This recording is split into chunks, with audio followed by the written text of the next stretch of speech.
This morning, we were able to speak to a high-ranking Kurdish Peshmerga officer, and he told us that the dam is now, as he put it, 90% under their control. Now, what he said is actually that all the ISIS fighters have fled, and that 10% that's not under their control constitutes ground that they've got to check that it hasn't been booby-trapped, that there aren't IEDs there. But essentially, it sounds like the whole dam is under their control.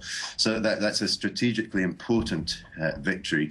If for morale reasons, as much as anything else, ISIS took this dam on the 7th of August, and at the time it sent a wave of alarm because the Peshmerga had been thought of as the only fighting force in the region that could stand up to ISIS and had done so far.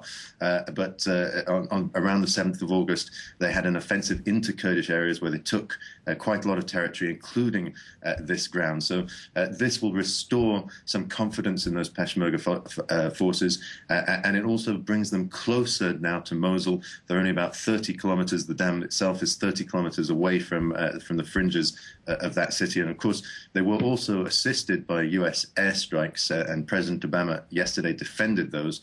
And it's likely then that we'll see more of these as and when they're necessary to assist Kurdish and other forces fighting ISIS as they try and push them back from this territory that they took, both starting from the fall of Mosul and then more recent conquests.